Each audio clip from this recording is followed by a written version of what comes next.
സാമ്പത്തിക ക്രമക്കേടിൽ jail DIG MK Vinod കുമാറിനെതിരെയുള്ള ഒന്നാം പിണറായി സർക്കാരിന്റെ കാലം മുതലുള്ള റിപ്പോർട്ടുകൾ പൂഴ്ത്തിയെന്ന് കണ്ടെത്തൽ.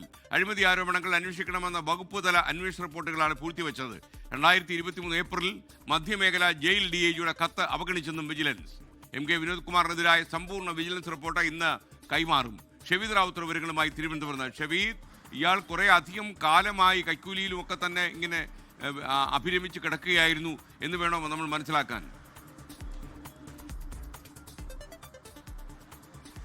ഉറപ്പായിട്ടും പതിവില്ലാത്തൊരു വാർത്തയാണ് ജയിലിൽ നിന്ന് പുറത്തേക്ക് വരുന്നത്. തടവുകാരിൽ നിന്ന് ലക്ഷങ്ങൾ കൈപ്പറ്റിയെന്നുള്ള വിജിലൻസ് കണ്ടെത്തലിന്റെ അടിസ്ഥാനത്തിലാണ് ഇപ്പോൾ MK Vinod Kumar, jail DIG ആയിട്ടുള്ള MK വിനോദ് കുമാർ പ്രതിരോധത്തിലാവുകയും അദ്ദേഹം നടപടികളടക്കമുള്ള കാര്യങ്ങൾ നേരിടുകയും ചെയ്യുന്നത്. എന്നാൽ കഴിഞ്ഞ സർക്കാരിന്റെ കാലം തൊട്ട് MK വിനോദ് കുമാറിനെ സംരക്ഷിക്കാൻ വേണ്ടി നടത്തിയ ഇടപെടലുകളുടെ വിവരം ഉൾപ്പെടെയുള്ള കാര്യങ്ങൾ, വകുപ്പ് തല ഇടപെടലുകളുടെ വിവരം ഉൾപ്പെടെയുള്ള കാര്യങ്ങൾ ഇപ്പോൾ വിജിലൻസ് ശേഖരിച്ചു എന്നുള്ള വിവരമാണ് പുറത്തേക്ക് വരുന്നത്. കൃത്യമായി എന്തൊക്കെയാണ് അദ്ദേഹത്തിന് വേണ്ടി നടത്തിയ വഴിവിട്ട ഇടപെടലുകൾ എന്നുള്ള കാര്യം അതും ഇപ്പോൾ പുറത്തേക്ക് വരുന്നുണ്ട്. 2023 ഏപ്രിൽ അന്നത്തെ മധ്യമേഖല ജയിൽ DIG ജയിൽ ഡയറക്ടർക്ക് ഇയാളുടെ അഴിമതി ആരോപണങ്ങൾ അന്വേഷിക്കണമെന്ന് ആവശ്യപ്പെട്ട് കത്ത് നൽകിയിരുന്നു. എന്നാൽ ഈ കത്ത് അവഗണിക്കുകയാണ് ചെയ്തത്.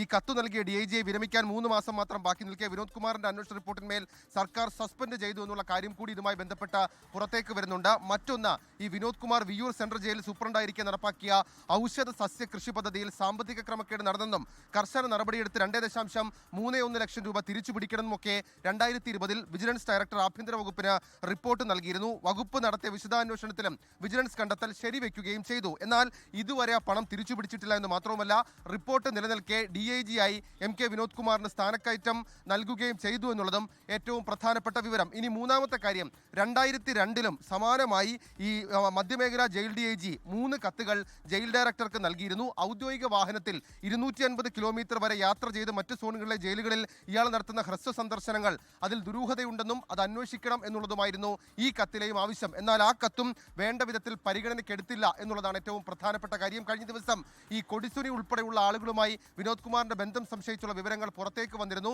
ഈ കൊടിസുനിയുടെ ജയിൽ മാറ്റം ഉൾപ്പെടെയുള്ള കാര്യങ്ങളിൽ MK വിനോദ് കുമാറിന് പങ്കുണ്ടോ എന്നൊക്കെയുള്ള കാര്യങ്ങൾ വളരെ വിശദമായി തന്നെ വിജിലൻസ് അന്വേഷിച്ചിട്ടുണ്ട് എന്നുള്ളതാണ് നമുക്ക് ലഭിക്കുന്ന വിവരം. ഇന്ന് സമഗ്രമായിട്ടുള്ള സമ്പൂർണ്ണമായിട്ടുള്ള വിജിലൻസ് റിപ്പോർട്ട് ആഭ്യന്തര വകുപ്പിന് സമർപ്പിക്കും. അതിനുശേഷം സസ്പെൻഷൻ അടക്കമുള്ള തീരുമാനങ്ങളിലേക്ക് കടക്കുകയും ചെയ്യും.